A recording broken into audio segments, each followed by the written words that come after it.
కృష్ణం కమలపత్రాక్షం పుణ్యశ్రవణకీర్తనం వాసుదేవం జగద్యోనిం నోమి నారాయణం హరిం. శంకరం శంకరాచార్యం కేశవం బాదరాయణం సూత్రభాష్యకృతౌ వందే భగవంతౌ పునః పునః.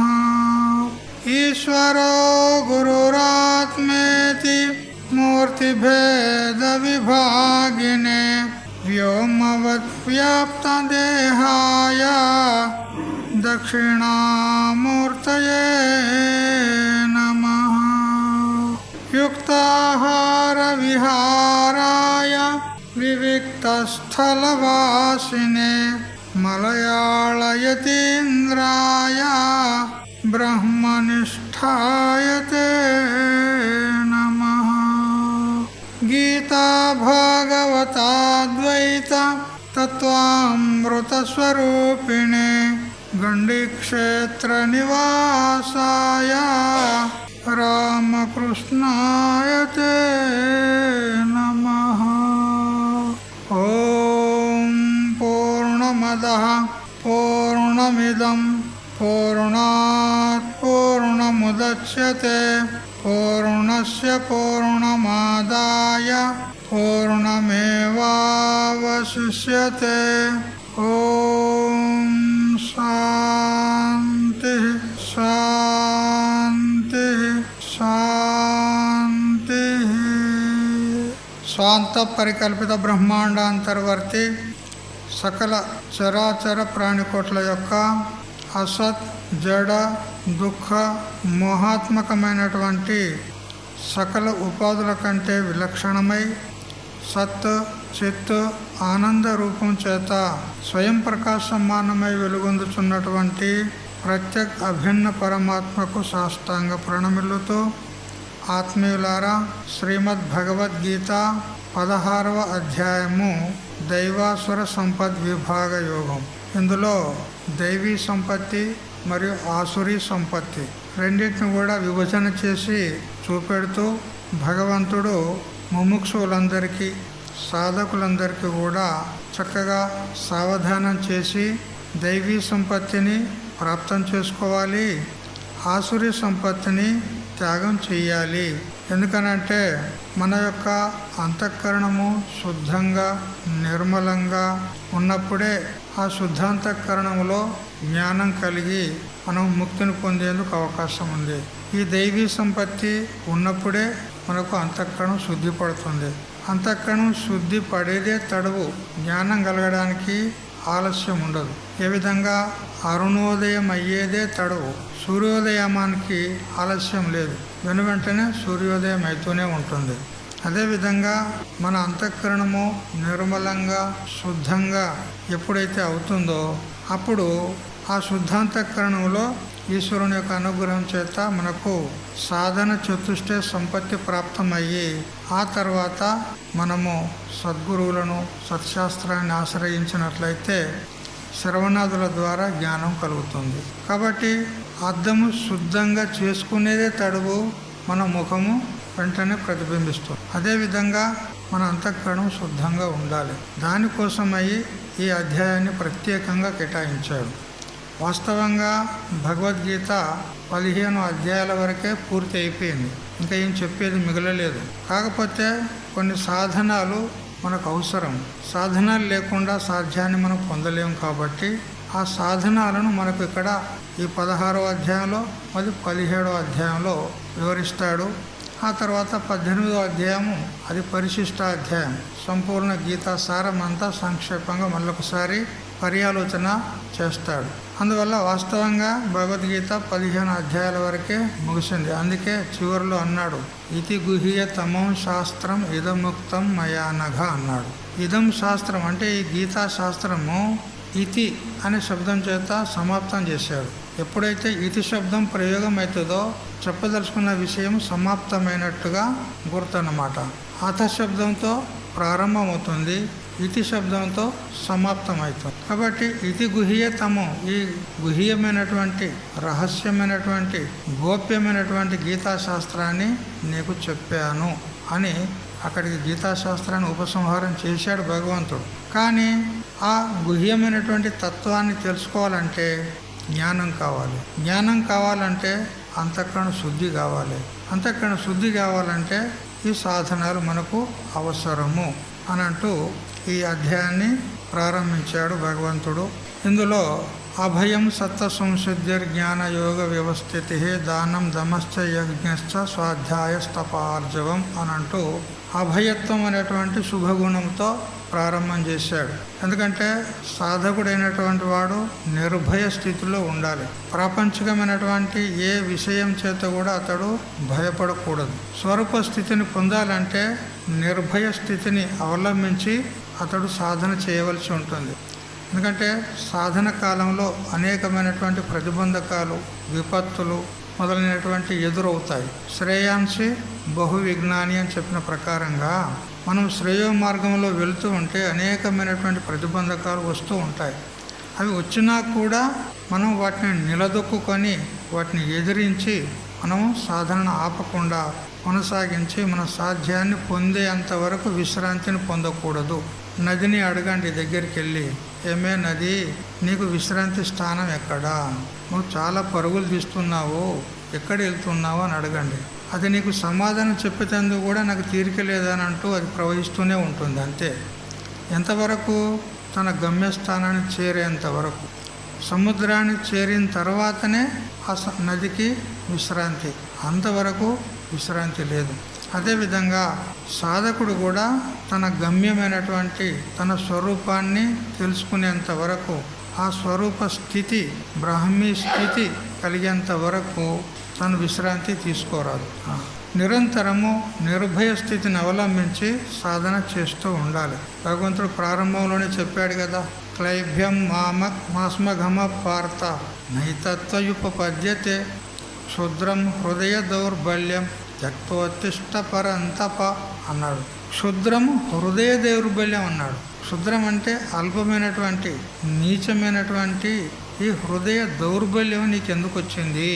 ఈ క్లీబత్వం నీకెందుకు వచ్చింది? ఈ నపుంసకత్వం నీకెందుకు వచ్చింది? ఉత్తిష్ట, లే అన్నాడు. యుద్ధం చెయ్యి అన్నాడు. అదే విషయాన్ని కఠోపనిషత్తు కూడా చెప్తుంది. ఉత్తిష్టత జాగ్రత్త ప్రాప్య వరాన్ని బోధత సురస్య ధారా నిశిత దుర్గం పతస్తత్ కవయో వదంతి అని అంటూ. చూడు, మంగలి కత్తి మీద నడవడం ఎంత కష్టమో ఈ సాధన కూడా అంత కష్టతరమైంది. పరమార్థ సాధన అంత సులభమైంది కాదు. అలా అయితే అందరూ ముక్తులవుతుండ్రు కదా. మరి ఎంతమంది ముక్తులవుతున్నారు చెప్పండి? మనుష్యానాం సహస్రేషు కశ్చిత్ యతతి సిద్ధయే యతతామపి సిద్ధానాం కశ్చిన్మాం వ్యక్తి తత్వత అన్న. 1000 మందిలో ఏ ఒక్కడో మాత్రమే నన్ను తెలుసుకోవడానికి ప్రయత్నం చేస్తాడన్నాడు. అప్పుడు ద్వాపర యుగంలో ఆ మహాభారత యుద్ధ రంగంలో భగవంతుడు చెప్పిన మాట అది.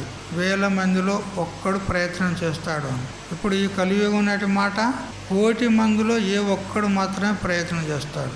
అందులో కూడా ప్రయత్నం చేసిన వారిలో కూడా వేలాది మందిలో ఒక్కడు మాత్రమే తత్వత వ్యక్తి యథార్థంగా నన్ను తెలుసుకుంటాడు అన్నాడు. మరి చెప్పండి, ఎంతమంది ముక్తులవుతున్నారు? అంత సులభ సాధ్యమైతే మరి ఎందరో మందిని ముక్తులు అవుతుండరు కదా. చూడు, ఒకానొక గురువు దగ్గర అనేక మంది విద్యార్థులు అధ్యయనం చేస్తారు, కానీ ఎంతమంది ముక్తులు అవుతారు? అందరూ వింటారు, వినేది మాత్రం అందరూ సమానంగానే, కానీ అందులో ఏ ఒక్కడు మాత్రమే ముక్తుడవుతాడు. ఎందుకు? అది అతి గుహ్యతరమైనటువంటిది, అతి గోప్యతరమైనటువంటిది. అందుకని అటువంటి గోప్యతత్వాన్ని తెలుసుకోవాలంటే మనకు నిర్భయ స్థితి చాలా అవసరం. వివేకానంద స్వామి కూడా చెప్పాడు కదా, బీ ఫియర్లెస్ అన్నాడు. ధైర్యంగా ఉండు, భయపడకు అన్నాడు. ధైర్యంగా ఉంటేనే మనం సాధన చేయగలుగుతాం. భయపడేటువంటి వారు ఏమి సాధన చేయలేరు. భయపడేవాడు ప్రతిరోజు చస్తూనే ఉంటాడంట కదా, ప్రతిరోజు అనేకసార్లు చచ్చి పుడతాడంట వాడు. ఎందుకంటే అనేక రకాల భయం. ప్రియ వస్తువు ప్రాప్తం కాలేదని భయం, ఆ ప్రియ వస్తువు దూరం అవుతుందేమో అని భయం కదా. లోకంలో పిల్లిని చూస్తే భయపడతాడు, కుక్కను చూస్తే భయపడతాడు, ఒక దొంగను చూస్తే భయపడతాడు. చూడు ఎన్ని విధాలుగా భయపడుతూ ఉంటాడు చూడండి. ఈ విధంగా ప్రతిసారి వాడు చస్తూ ఉంటాడు, పుడుతూ ఉంటాడు. తిరిగి వానికి అనేక సార్లు చావు పుట్టుకలు ఉంటాయి ఒక రోజులో. కానీ నిర్భయ స్థితిలో ఉన్నటువంటి వానికి యముడు కూడా ఏం చేయలేడని చెప్పింది. కాళ్ళు కా భీ కాళ్ళు హోం ఫిర్ సోచ్ కా క్యా కామ హై. ఆ కాలునికి కూడా నేను కాలుని ఉన్నా అంటాడు నిర్భయ స్థితిలో ఉన్నటువంటి వాడు. ఆ యమునికి కూడా నేను యముని ఉన్నా అంటాడు. అంతే కదా. ఎవరిని తీసుకెళ్తాడు యముడు? అజ్ఞాన జీవులను తీసుకెళ్తాడు. జ్ఞానాన్ని తీసుకుపోతాడని చెప్పింది ఉన్నది ఎక్కడన్నా శాస్త్రంలో? నతస్య ప్రాణాహ ఉత్కర మంతి అత్ర ఇవ సమ విలీయంతే బ్రహ్మ ఇవ సన్ బ్రహ్మాప్యేతి అని ఈ విధంగా చెప్పింది ఉన్నది. జ్ఞానిని ఎప్పుడైనా యముడు తీసుకెళ్ళినట్టు శాస్త్రం చెప్పిందా? దగ్గరికి రావడానికే భయపడతాడు, తెలిసిందా? అందువల్ల మరి నిర్భయ స్థితిని కలిగి సాధకుడు సాధన చెయ్యాలి అని చెప్పింది. అన్ని గుణాల్లో ఇక్కడ అభయం సత్వ సంశుద్ధి అని అంటూ మొట్టమొదట దానికే పీఠాధికారం చేసినాడు భగవంతుడు కదా. మొట్టమొదటి పీఠము, అగ్రపీఠము అభయ గుణానికి. ఏ విధంగా సేనానికి అంతటికి కూడా సేనాధిపతి ఉంటాడో అట్లా ఈ దైవీ సంపత్తికి అంతటికి కూడా అభయం అనేటువంటి ఈ దైవీ గుణం సేనాధిపతిలాగా ఉంది. ఏ విధంగా రైలు బండికి ఇంజన్ ఉంటుంది కదా, ఇంజన్ మొట్టమొదటి. ఆ ఇంజన్ చాలా ప్రధానమైంది. అది లాక్కెళ్తుంటే మిగతా డబ్బాలని దాని వెంట వస్తూ ఉంటాయి కదా. అదేవిధంగా ఈ అభయం అనేది మొట్టమొదటి దైవీ గుణం. ఇది ఉంటే మిగతా సాధనాలు అవి వాటంతట అవే వస్తూ ఉంటాయి. నిర్భయ స్థితి మొదలు ఉండాలి. ఉన్న తర్వాత ఇక సత్వ సంశుద్ధి, జ్ఞాన యోగ వ్యవస్థితి, దానం, దమహ ఇవన్నీ కూడా క్రమంగా దాని వెంట వస్తూ ఉంటాయి. అందుకని నిర్భయుడయ్యి ఉండాలన్నమాట. ఏ విధంగా అంటే హిమాలయ పర్వతం ఏ విధంగా అచలమై ఉంటుందో అట్లా సాధకుడు కూడా నిర్భయ స్థితిలో ఉండి ఏమాత్రం కూడా ఇంత కదలకుండా ఉండాలి. ఎటువంటి పరిస్థితి ఎదురైనప్పటికీ కూడా. ఎందుకంటే ప్రారంధానుసారంగా వస్తూనే ఉంటాయి. సుఖస్యానంతరం దుఃఖం, దుఃఖస్యానంతరం సుఖం, చక్రమే పరివర్తైతే సుఖ దుఃఖే నిరంతరం కదా. వస్తూ ఉంటాయి, పోతూ ఉంటాయి, ఒకటి తర్వాత ఒకటి ద్వంద్వ ధర్మాలు. ప్రపంచమంతా ద్వంద్వాలతో కూడుకుంది. లాభము, నష్టము, మానము, అపమానం, జయము, అపజయము, శీతము, ఉష్ణము, ఆకలి, దప్పులు ఇవి వస్తూనే ఉంటాయి. వచ్చినా కానీ వాటిలో తట్టుకొని ధైర్యంగా నిలబడి సాధన చెయ్యాలి కదా.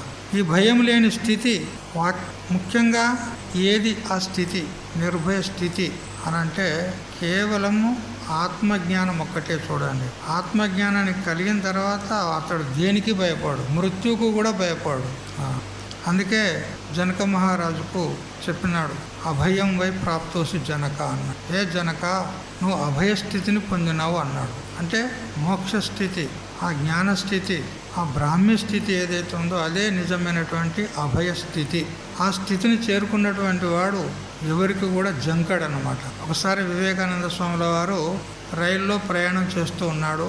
అతడు కొంచెం అలా కునుకొచ్చినట్టు అయింది, నిద్రొచ్చినట్టు అయింది. తన బూట్లు ఆడ ఇడిచి అలా కొంచెం నిద్రించినట్టు ఒరిగినాడు. అంతలో ఒక తెల్లదొర, అప్పుడు ఇంగ్లీష్ వాళ్ళు ఉండరు కదా, తెల్లదొర వచ్చి ఆయనకు ఎదురుగా కూర్చున్నాడు. కూర్చొని పెట్టెలు వగేరా అన్నీ సీటు కింద పెట్టి తన కోటు తీసి ఆడ కొయ్యకేసినాడు. అది ఉంటుంది వేలాడి తీసుకోవడానికి. కోటు తీసి ఆ కొయ్యకేసినాడు, కూర్చున్నాడు. అటు కింద చూస్తే బూటు కనపడింది. ఎవరిది? వివేకానంద స్వామి బూటు. ఈ సన్యాసులకు బూట్లు కూడానా?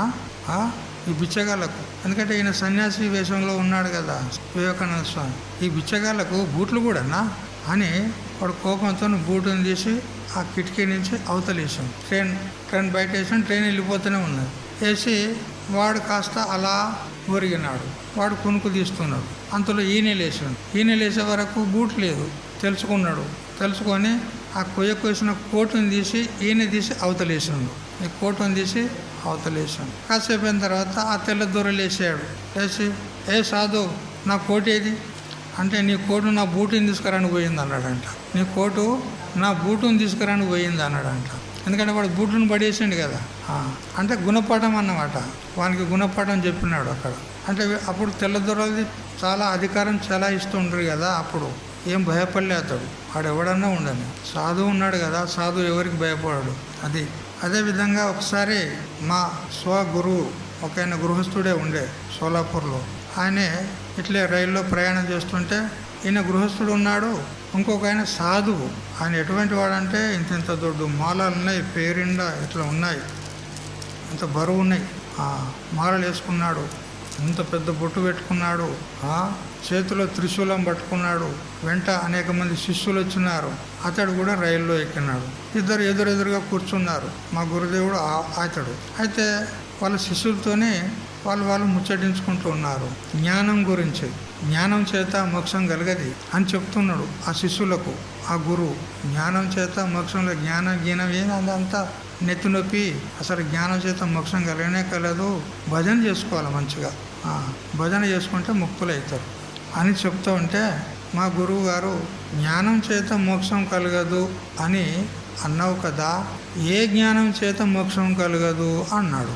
అప్పుడు ఆ సాధు అంటాడు, జ్ఞానం అంటే జ్ఞానమే అంతే. జ్ఞానం ఏ జ్ఞానం అని ఉంటాయి ఎక్కడన్నా? జ్ఞానాలు ఎన్ని ఉంటాయి? ఒకటే జ్ఞానం అనేది. అంటే నువ్వు ఏ గ్రంథాలు అధ్యయనం చేసినావు అన్నాడు మా గురువు గారు. వేదాంత గ్రంథాలు ఏమేమి అధ్యయనం చేసినావు చెప్పు అన్నాడు.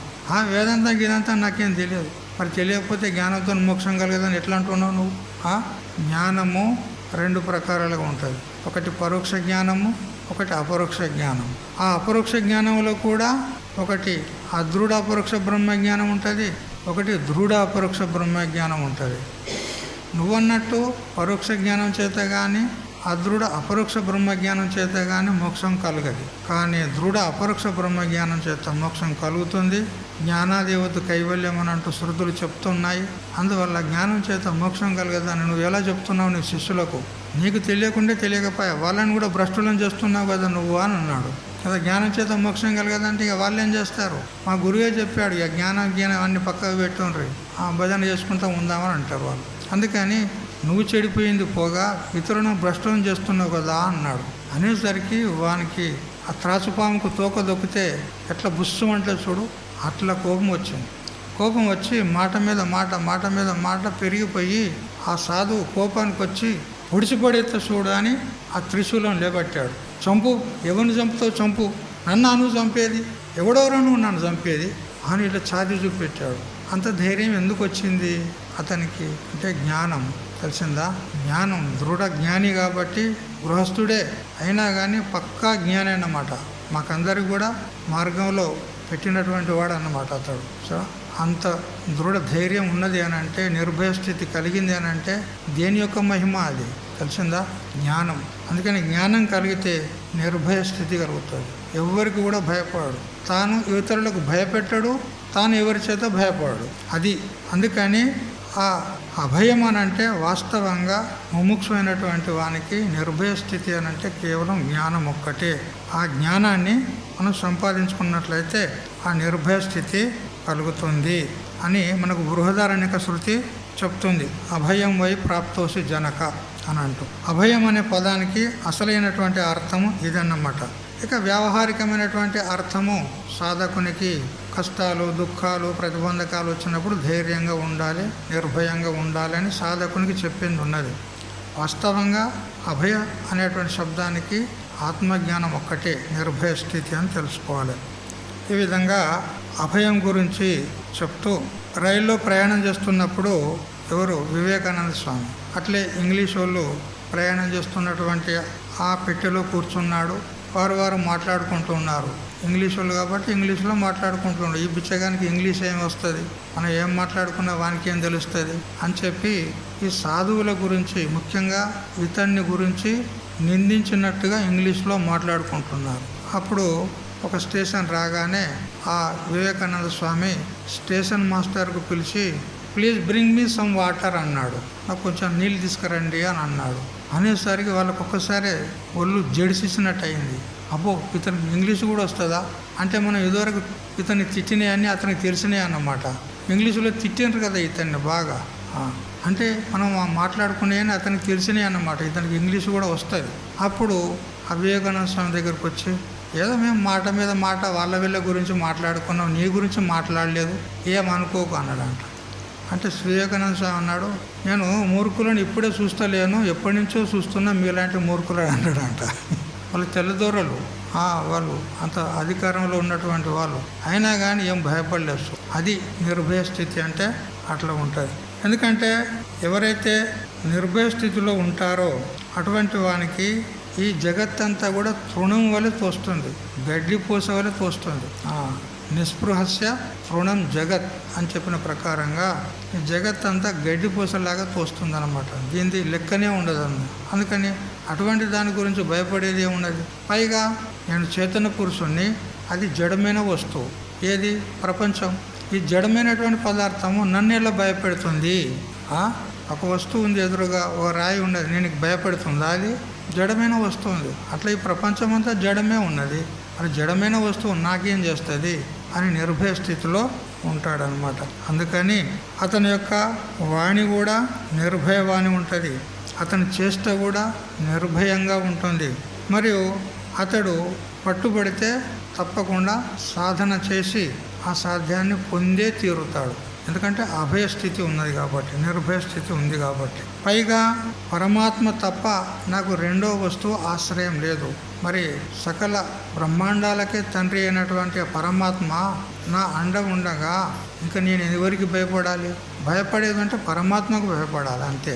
కానీ ఆ పరమాత్మ కూడా భయపడాల్సిన అవసరం లేదు. ఎందుకు? పరమాత్మ నాకంటే వేరే లేడు. మరి నేనే ఉన్నా, ఒక్కనే ఉన్నా. ఒకడే ఉంటే ఎవరికి భయపడేది ఉన్నది? ఇద్దరు ఉంటే భయపడాలి. వాడు ఏమైనా చేస్తాడేమో నాకు. రెండో వస్తువు లేనే లేదు, ఇక భయం ఎక్కడికి చెప్పు? ద్వితీయాద్వై భయం భవతి. రెండో వస్తువు ఉంటే భయం అనేది కలుగుతుంది. రెండో వస్తువే లేదన్నప్పుడు ఎవరికి ఎవరు భయపడతారు చెప్పండి? అందుకని ఆ స్థితిలో ఉన్నటువంటి వానికి నిర్భయ స్థితి ఉంటుంది అని చెప్పినాడు. భయపడేది పశు లక్షణం. ఎవరు భయపడతారు చెప్పండి? పశువులు భయపడతాయి. మరి మనుషులు కూడా భయపడతారంటే పశు లక్షణం కలిగిన వాడే అని తెలుసుకోవాలి. మృత్యువు కూడా భయపడడు. ఈ విధంగా నిర్భయ స్థితిని గురించి శ్రీ రామకృష్ణానంద స్వాముల వారు చక్కగా వివరించారు. ఆ తర్వాత సత్వ సంశుద్ధి అంటే హృదయం యొక్క పవిత్రతనే సత్వ సంశుద్ధి అనబడుతుంది. అంటే తాత్పర్యం ఏంది? సత్వం అంటే బుద్ధి, శుద్ధి అంటే నిర్మలత్వము. ఆ సత్వం అనేటువంటి అంతఃకరణము శుద్ధంగా ఉండాలి. శుద్ధం అంటే ఏ విధంగా అంటే రజోగుణము తమో గుణము లేశం మాత్రం కూడా లేకుండా మనము చూసుకోవాలి మన అంతఃకరణాన్ని. మన అంతఃకరణం ఇతరులకు ప్రత్యక్షం ఉండదు, ఇతరులకు తెలియబడదు. ఇతరులకు తెలియబడితే జగడాలు అవుతుండే, గలాటాలు అవుతుండే, కొట్లాటాలు అవుతుండే. ఒకరి అంతఃకరణం ఇంకొకరికి తెలిసిందనుకో, ఎదుటివాడు మనతో మంచిగానే మాట్లాడినట్టు మాట్లాడతాడు, మన గురించి చెడుగా ఆలోచిస్తూ ఉంటాడు లోపల మన మనసులో. మరి ఒకవేళ వాని మనసు ఇతనికి తెలిసిందనుకో, ఏమరా నా గురించి ఏమనుకుంటున్నావు అని పెద్ద లొల్లి కాదా? అంటే ఒకరి మనసు ఇంకొకరికి తెలియబడదు. తెలియబడిందే మంచిదైంది, తెలిస్తే జగడాలు అవుతుండే. అయితే మరి ఆ అంతఃకరణం శుద్ధం ఉన్నదా అశుద్ధం ఉన్నదా అనేది ఎవరికి వాళ్ళే శోధన చేసుకోవాలి. వాని అంతఃకరణం వానికే ప్రత్యక్షం ఉంది, ఇతరులకు తెలియదు. అందుకని ఎవరికి వారే శోధన చేసుకోవాలి. నాలోన ఏమైనా దోషాలు ఉన్నాయా? ఇట్లా రిషికేశ్లో మా గురుదేవులు చెప్పేవారు, ప్రతిరోజు కూడా డైరీ పెట్టుకోండి అన్నాడు. ప్రతిరోజు ఒక డైరీ పెట్టుకొని ప్రతిరోజు దినచర్య మీరు ఏం చేశారు అనేది రాసుకోవాలన్నాడు. మరి ఈ దినమంతా మీరు ఏం చేశారు? మంచి చేసినా రాయండి, చెడు చేసినా రాయండి. అంతా రాసిన తర్వాత ఒకసారి అవలోకనం చేయండి. ఈ దినంలో నేను ఏమైనా చెడు పని చేశానా అది చూడండి. చూసి ఆ దోషాన్ని మళ్ళీ రాకుండా మీరు సవరించుకోండి. మరుసటి రోజు ఆ దోషం కలగకూడదు నీ ద్వారా.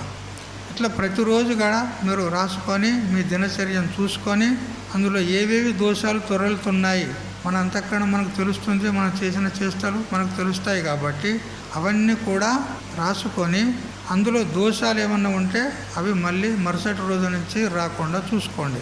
ఆ విధంగా చేస్తూ పోయినట్లయితే కొన్నాళ్లకు అంతఃకరణం నిర్మలం అయిపోతుంది అని చెప్పినాడు. ఇదొక సాధన అన్నమాట సాధకులకు. ఇదొక అలవాటు పెట్టుకోవాలి. ఎందుకంటే ఎన్నో అబద్ధాలు ఆడతారు, ఎన్నో మాటలు మాట్లాడతారు, ఏమేమో చేస్తారు, అవి మర్చిపోతారు ఎప్పటికప్పుడు. అని ప్రతిరోజు పడుకునే ముందు ఈ రోజు జరిగిన విషయం ఏమి అంతా రాయండి అంటాడు. రాసి సిగ్గు ఎగ్గు ఉండొద్దు, నేను ఈ సిగ్గుపడే పని చేశాను కదా అని రాయకుండా ఉండొద్దు. ఇందులో రాస్తే నా డైరీ ఎవరైనా చూస్తే వారు ఏమనుకుంటారో అని రాయకుండా ఉండొద్దు. రాయండి. రాసి ఇట్లాంటి దోషం మళ్ళీ నేను చెయ్యను అని ప్రతిజ్ఞ చేసుకోండి. అలా చేస్తేనే మనం బాగుపడతాం. లేకపోతే మన అంతఃకరణాన్ని మనం చూసుకోకపోతే అలా ఎన్ని దోషాలు ఉన్నాయి మనకు తెలియదు. మనకు తెలియకుండానే దోషాలు తొలగిపోతూ ఉంటాయి. కానీ ఎప్పుడూ నిరీక్షణ చేస్తూ ఉండాలి. ముఖ్యంగా రజోగుణము తమో గుణం ఈ రెండింటిని దగ్గర రానివద్దు. అవి లేకపోతే అంతఃకరణం శుద్ధం ఉన్నట్టే. అవి ఉన్నాయంటే మలినం. ఎందుకంటే రజోగుణం చేత విషయాసక్తి కలుగుతుంది, తమో గుణం చేత మన స్వరూపం ఆవరించబడుతుంది. ఈ పెద్ద అనర్థానికి కారణాలు ఉన్నాయి. అందువల్ల రజోగుణాన్ని తమో గుణాన్ని దగ్గరికి రానియకూడదు అని చెప్పినాడు. జీవితంలో ప్రతి కోణంలోనూ కూడా పరిశుద్ధత అనేది చాలా ప్రధానమైనటువంటిది. బాహ్య శుద్ధి, ఆంతరశుద్ధి రెండూ ఉండాలి అంటాడు. బాహ్య శుద్ధి అయితే శరీరాన్ని శుభ్రపరచుకోవడం, బట్టలు శుభ్రంగా ఉంచుకోవడం, మన పరిసరాలు శుభ్రంగా ఉంచుకోవడం, ఇవన్నీ కూడా బాహ్య శుద్ధి. ఆంతరశుద్ధి అంటే మన అంతఃకరణాన్ని శుద్ధంగా పెట్టుకోవాలి.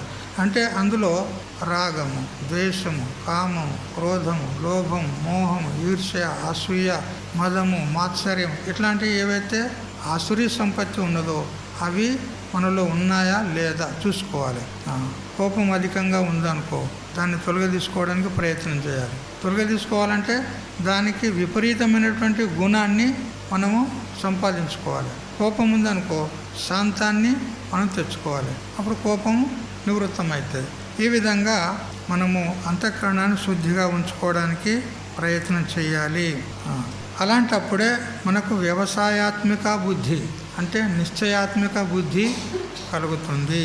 ఎటువంటి నిశ్చయం అనంటే బ్రహ్మైవ అహం, అహమేవ బ్రహ్మ అనేటువంటి నిశ్చయాత్మకమైన బుద్ధి కలుగుతుంది. సత్వశుద్ధి లేకపోతే నిశ్చయాత్మక బుద్ధి కలగడానికి అవకాశం లేదు. మరి ఇంకా సత్వశుద్ధి అనేదానికి సాధకులకు చెప్పింది ఉన్నది. మన అంతఃకరణంలో మలదోషము, విక్షేప దోషము ఉంటుంది. మలదోషం అంటే పాపం, విక్షేప దోషం అంటే చంచలత కదా, స్థిరంగా ఉండదు బుద్ధి. మన బుద్ధి స్థిరంగా ఉన్నప్పుడే ఆత్మసాక్షాత్కారం అవుతుంది. చంచలం ఉన్నదనుకో, అద్దం కదులుతూ ఉంటే మన ముఖం కనపడుతుందా? కనపడదు.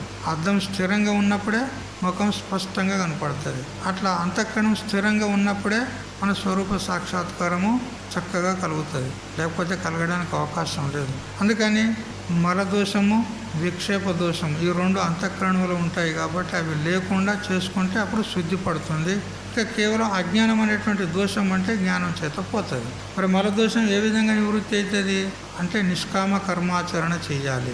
ఈశ్వరార్పణ బుద్ధితో ఫలాసక్తి లేకుండా మనం చేసే ప్రతి పనిని కూడా భగవంతునికి అర్పించి చెయ్యాలి. ఏది కూడా చెయ్యి ఈశ్వరార్పణమస్తు, కృష్ణార్పణమస్తు, రామార్పణమస్తు అని చెయ్యాలి. ఫలాన్ని అపేక్షించకూడదు. నేను ఈ పని చేస్తే ఈ ఫలం నాకు కలగాలి, నేను ఆ ఫలాన్ని అనుభవిస్తాను అనేటువంటి అపేక్ష ఉండకూడదు. నిష్కామంగా చెయ్యి. ఎవరైనా ఫలం కోరకుండా పని చేస్తారా? చేస్తారా ఎవరన్నా? అకామస్య క్రియా కాచిత్ గృహ్యతే నేహ కర్యచిత్ అని అంటూ మను మహారాజ్ చెప్తాడు మనుస్మృతిలో. కామన లేకుండా ఎవడు కూడా ఏ పని కూడా చెయ్యడు అని చెప్పినాడు. యద్యద్ కురితే జంతువు తత్తత్ కామస్య చేష్టితం. జీవుడు ఏ పని చేసినా కానీ దాని వెనకాల కామన ఉంటుంది, కోరిక ఉంటుంది. కామన లేకుండా, కోరిక లేకుండా, ఫలాపేక్ష లేకుండా ఎవరు కూడా కర్మ చెయ్యరు అని చెప్పినాడు. కానీ ఇక్కడ శ్రీకృష్ణ పరమాత్మ అడుగడుగులో కామన లేకుండా చెయ్యి, కోరిక లేకుండా చెయ్యి అంటున్నారు. మరి కోరిక లేకుండా ఎవరు చేస్తారు? ఫలాన్ని అపేక్షించకుండా ఎవరైనా చేస్తారా? చెయ్యరు. కానీ భగవంతుడు నిష్కామంగా కర్మ చెయ్యి అని చెప్తున్నాడు. దాని ఫలం ఏమిటి అంటే కర్మ జంబుద్ధియుక్తా హి ఫలం త్యక్త మనీషినః జన్మ బంధ వినిర్ముక్త పదం గచ్చంత్యనామయం. 2వ అధ్యాయంలో చెప్పినాడా లేదా? ఫలం త్యక్త్వ అన్నాడు. ఫలాన్ని వదిలిపెట్టి కర్మ చెయ్యి అన్నాడు. చేస్తే ఏమవుతుంది అంటే అంతఃకరణం శుద్ధి పడుతూ అనామయం పదం గచ్చంతి అన్నాడు. అనామయమైనటువంటి పదం. ఆమయం అంటే రోగం, అనామయం అంటే రోగం లేనటువంటి పదం. రోగం లేనివాడు ఎవడున్నాడు చెప్పండి? రోగం లేని పదవి ఏమున్నది అంటే భవరోగము. భవరోగము లేనటువంటి పదవిని నువ్వు పొందుతావు. భవరోగం అంటే పుట్టడము చావడం, పుట్టడము చావడం, ఇది భవరోగం. ఈ రోగము లేనటువంటిది అనామయ పదం. అటువంటి పదాన్ని తప్పకుండా గచ్చంతి అంటే పొందుతారు అని చెప్పినాడు. చూడు, నిష్కామంగా కర్మ చేస్తే ఫలం ఉందా లేదా? ఉంది. కర్మ చేసినట్లయితే ఫలం తప్పకుండా వస్తుంది, అది ఎక్కడా పోదు. కానీ రెండో ఫలం ఏంటంటే అంతఃకరణ శుద్ధి. అంతఃకరణ శుద్ధి పడుతుంది నిష్కామంగా కర్మ చేసినట్లయితే. అంతఃకరణ శుద్ధి కలిగితే ఆ శుద్ధ అంతఃకరణంలో మనకు వివేకాదులు పట్టుబడతాయి. ఆ పైన మనకు జ్ఞానం కలిగేందుకు అవకాశం ఉంది. అందుకని నిష్కామ కర్మ చేత ఏమవుతుంది? మలదోషము నివృత్తి అవుతుంది. మరియు ఈశ్వర ఉపాసన చేయాలి. ఉపాసన చేసినట్లయితే ఈశ్వరానుగ్రహం చేత చిత్తము ఏకాగ్రం అవుతుంది, కుదుట పడుతుంది, నిశ్చలం అవుతుంది. ఎందుకంటే ఉపాసనలో తన యొక్క ఇష్టదేవత యొక్క రూపాన్ని స్మరిస్తూ తదేక నిష్ఠుడయ్యి ఉపాసన చేస్తూ ఉంటాడు. కాబట్టి ఆ బుద్ధికి నిలకడగలిగేటువంటి అలవాటు పడిపోతుంది. ఆ ఉపాస్య దేవత యొక్క స్వరూపాన్ని చింతన చేస్తూ ఆ దేవత యొక్క మంత్రాన్ని ఉచ్చారణ చేస్తూ ఎల్లప్పుడూ తదేక నిష్ఠుడై ఉన్నట్లయితే ఆ మనస్సు నిశ్చలంగా ఉండేదానికి అలవాటు పడుతుంది. ఎప్పుడైతే నిశ్చలం అవుతుందో అప్పుడు నిశ్చలమైనటువంటి మనస్సులో ఆత్మజ్ఞానం కలుగుతుంది. అందుకని అంతఃకరణ శుద్ధి అనేదానికి మలదోషము మరి విక్షేప దోషం యొక్క నివృత్తి అని ఇదొక అర్థం కూడా ఉంది. రాగద్వేషాలు లేకుండా ఉండడం అనేది అదొక అర్థం ఉన్నది. మరొక అర్థం ఏంటంటే మనకు జ్ఞానానికి ప్రతిబంధకాలు ఉన్నాయి. ఏమిటి అని అంటే సంశయము, విపరీత భావన. సంశయం అంటే గురువు మరియు శాస్త్రం చెప్పినటువంటి విషయంలో మనకు సంశయం కలుగుతుంది. ఇప్పుడు మనకు వేదం ప్రమాణం ఉన్నది. తస్మాత్ శాస్త్రం ప్రమాణంతే కార్యకార్య వ్యవస్థ. ఇదే అధ్యాయంలో చివరిలో చెప్తాడు. మనకు ప్రమాణం ఎవరు అంటే వేదం. ఎందుకనంటే అది ఈశ్వరవాణి ఉన్నది వేదం. ఈశ్వరుడు మనందరి కళ్యాణాన్ని కోరి మన హితమును కోరి ప్రవృత్తం చేశాడు వేదాన్ని. అందుకని అది నిర్దిష్టమైంది ఉంటుంది కాబట్టి అది పరమ ప్రమాణం. మనకు ఆ ప్రమాణ రూప వేదం ఏం చెప్తుంది? మనకు అనేకమైనటువంటి ప్రక్రియలు చెప్పింది, అనేక సాధనాలు చెప్పింది. కానీ ముఖ్య తాత్పర్యం ఎక్కడుంది వేదానికి అంటే తత్వమసి. అది చాలా సారభూతమైనటువంటి వాక్యం. అది అంతిమ వాక్యం అన్నమాట. నీవే ఆ పరబ్రహ్మ ఉన్నావు అని చెప్పేదే వేదం యొక్క ముఖ్య తాత్పర్యం. అయితే ఆ వేద ప్రమాణమైనటువంటి తత్వమసి అది మహావాక్యాల పట్ల జీవునికి సంశయం కలుగుతుంది. ప్రమాణం పట్ల అంటే ఈ వేదరూప ప్రమాణము జీవుణ్ణి మరి పరమాత్మను ఒకటిగా చెప్తుందా లేదా భిన్నమని చెప్తుందా? ప్రమాణం పట్ల సంశయం. ఎందుకనంటే ఒక చోట తత్వమసి అని అంటూ జీవబ్రహ్మలకు అభేదాన్ని చెప్పింది. మరొక చోట ద్వాసుపర్ణ సయుజ సకాయా సమాన వృక్షే పరిశస్వజాతే తయోరణ్య పిప్పలం స్వాదు అస్తి అనన్య అస్న అభిషాక శీతి అని అంటూ అక్కడ ఒక ఈశ్వర పక్షి, ఒక జీవపక్షి రెండు ఉన్నాయి. జీవపక్షి తన కర్మఫలాలను అనుభవిస్తోంది. ఈశ్వర పక్షి మాత్రం ఏ విధమైనటువంటి ఫలాలను అనుభవించకుండా కేవలం సాక్షిగా ఉంది. అంటే ఇక్కడ భేదం చెప్పినట్టాయే కదా. జీవుడు వేరే, దేవుడు వేరే అని భేదం చెప్పింది ఉన్నది. తత్వమసి మహావాక్యమా అభేదం చెప్తుంది. మరి అభేదం నిజమా, భేదం నిజమా అని శాస్త్ర ప్రమాణం పట్ల సంశయం. ఇది ప్రమాణగత సంశయం అంటారు. ఇక ప్రమేయగత సంశయం. ప్రమేయం అంటే శాస్త్రానికి ప్రతిపాద్య విషయం ఎవరు? పరబ్రహ్మం. జీవబ్రహ్మల యొక్క ఏకత్వం. అందుకని జీవుడు దేవుడేనా, దేవుని కంటే భిన్నుడా అనేటువంటి ప్రమేయం పట్ల సంశయం. ఇది ప్రమేయగత సంశయం అంటారు. ఈ ప్రమాణగత సంశయం, ప్రమేయగత సంశయం రెండింటినీ కలిసి అసంభావన అంటారు. అదే ఇదంతా విచార చంద్రోదయం అంటున్నావా? ఇదంతా విచార చంద్రోదయం. అయితే ఈ అసంభావన అనేది ఒక దోషం. మరియు విపరీత భావన. విపరీత భావన అంటే జీవుడు అనుకుంటాడు నేను జీవున్నే కానీ దేవుణ్ణి కానే కాదు అనేటువంటి విపరీత నిశ్చయం. ఇది విపరీత భావన కదా. ఈ సంశయము, విపరీత భావనలు ఉంటే సమ్యక్ జ్ఞానం కలగదు. అందువల్ల ఈ రెండు దోషాలను తీసేసుకోవాలి. ఇది తీసేసుకోవాలంటే ప్రమాణగత సంశయం పోవాలంటే బ్రహ్మసూత్రం యొక్క శ్రవణం చెయ్యాలి. మరియు ప్రమేయగత సంశయం పోవాలంటే మననం చెయ్యాలి. విపరీత భావన పోవాలంటే నిధిధ్యాసనం చెయ్యాలి. అందుకే శృతిమాత చెప్పింది, ఆత్మావారే ద్రష్టవ్య, శ్రోతవ్యో, మంతవ్యో, నిధిధ్యాసితవ్య అని చెప్పినది. శ్రోతవ్యో శృతివాక్యభ్య, మంతవ్యశ్చోపపత్తిభిః, మత్వాచ సతతం దేయ ఏతే దర్శన హేతవః. శ్రవణంతు గురోపూర్వం మననం తదనంతరం నిధిధ్యాసనమిత్యేతత్ పూర్ణబోధోవశిష్యతే అని అంటూ సుఖరహస్యోపనిషత్తు చెప్తుంది. కాబట్టి శ్రవణము, మననము, నిధిధ్యాసనం ఈ 3 సాధనలు ఎందుకు చెప్పింది? శ్రవణం చేత ప్రమాణగత సంశయం దూరం అవుతుంది, మననం చేస్తే ప్రమేయగత సంశయం దూరం అవుతుంది, నిధిధ్యాసన చేత విపరీత భావన దూరం అయితే అప్పుడు ఆత్మజ్ఞానం కలుగుతుంది. అందుకని ఈ అసంభావన, విపరీత భావన అనేదే అంతఃకరణంలో అశుద్ధం. దాన్ని లేకుండా చేసుకుంటే సత్వశుద్ధి అని తెలుసుకోవాలి. అది సత్వశుద్ధి అనేటువంటి 2వ లక్షణం. ఇక 3వది జ్ఞానయోగ వ్యవస్థితి అని చెప్పినాడు. జ్ఞానమేవ యోగం, జ్ఞానయోగ. యోగం అంటే కలయిక. ఎవరెవరికి? జీవునికి, పరమాత్మకు కదా. ఆ కలయిక ఎప్పుడు జరుగుతుంది అంటే జ్ఞానము. జ్ఞానం దేనికి అంటారు? అభేద దర్శనం జ్ఞానం. జీవబ్రహ్మలు ఒక్కటే అని తెలుసుకొనుట ఇది జ్ఞానం.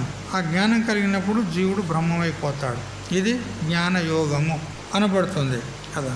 ఈ విధంగా 3వ లక్షణం గురించి చెప్తూ శాస్త్రాల ద్వారా, గురువుల ద్వారా మనము ఏ ఉపదేశాన్ని అయితే ఏకాగ్ర మనస్సుతో వింటామో దాన్ని అనుభవానికి తెచ్చుకొని ఆ జ్ఞానాన్ని పొంది ఆ జ్ఞాన స్థితిలో ఉంటే అది జ్ఞానయోగం అనబడుతుంది అంటాడు. అంటే ఆత్మస్వరూప నిశ్చయక జ్ఞానము, అదే జ్ఞానయోగము. అది చిత్త ఏకాగ్రతతో మనకు అనుభవానికి వస్తుంది. చిత్తం వ్యగ్రంగా ఉన్నదనుకో, చంచలం ఉన్నదనుకో అనుభవానికి రాదు కదా. అందుకని చిత్త ఏకాగ్రత, మరి చిత్తంలో మాలిన్యము అవన్నీ కూడా పోవాలి, ఏకాగ్రత రావాలి. అప్పుడే ఈ జ్ఞానయోగం మనకు ప్రాప్తమవుతుంది. దాని చేత స్వస్వరూప స్థితి ఏర్పడుతుంది. వ్యవస్థితి అన్నాడు ఇక్కడ. జ్ఞానయోగ వ్యవస్థితి, వి ప్లస్ అవస్థితి వ్యవస్థితి ఇకోయనొచ్చి అంటారు దీనికి. అయితే విశేషంగా స్థితి కలిగి ఉండడం వ్యవస్థితి. విశేషంగా అంటే ఏమిటి అనంటే, చూడు, మన ఇంటికి అతిథి వచ్చాడు అనుకో, ఎన్ని రోజులు ఉంటాడు? అతిథి అంటే 1 రోజు, 2 రోజులు, ఆఖరికి 3 రోజులు, అంతకంటే ఎక్కువ ఉండడు కదా. అంటే ఇట్లా వచ్చి అట్లా పోతాడు. అట్లా ఉండకూడదు అంటాడు ఈ జ్ఞానం అనేది. జ్ఞానం అనేది అతిథిలాగా ఉండకూడదు, ఒక యజమానిలాగా ఉండాలి. యజమాని ఇంట్లో నుంచి పోతాడా? పోడు. అట్లా ఉండాలి. మన స్థితి ఆ విధంగా ఉండాలి. అతిథిలాగా ఇట్లా వచ్చి అట్లా పోయేది కాకుండా ఉండాలి, స్థిరంగా ఉండాలి. అది వ్యవస్థితి అనేటువంటి శబ్దానికి అర్థం. ఆ బ్రహ్మాకార వృత్తి ఏదైతే ఉందో అదే జ్ఞానయోగ వ్యవస్థితి అంటారు. దాని చేత ఏమవుతుందంటే మనోనాశనము, వాసనాక్షయము ఇవన్నీ కలుగుతాయి. మనస్సు నాశనమైపోతుంది. మనసు నాశనమైపోతే వ్యవహారం ఎట్లా జరుగుతుంది అంటే, మనసు యొక్క స్థూలత ఏదైతే ఉందో, అంటే వైషయిక ఆసక్తి ఏదైతే ఉందో మనసులో, అది నాశనం అవుతుంది. మనసు నాశనం అవుతుందంటే లేకుండానే పోతుందని తాత్పర్యం కాదు. ఒకవేళ మనసే నాశనమైంది అనుకో, వాడు చనిపోయినట్టే లెక్క. ఎందుకు అంటే మనస్సు అంటే సూక్ష్మ శరీరము. స్థూల సూక్ష్మ వియోగ మరణ. మనస్సు ఈ స్థూల శరీరం నుంచి విడిపడిందంటే, మనసు నాశనమైందనంటే మరణము అని లక్షణం చేసినారు శాస్త్రకారులు. మనసు లేకుండా పోయింది అని అంటే మరణించాడు అని అర్థం, అంతే. స్థూల సూక్ష్మ వియోగ మరణ అన్నాడు. అందుకని మరణము అంటే స్థూల శరీరము, సూక్ష్మ శరీరం విడిపడుతుంది.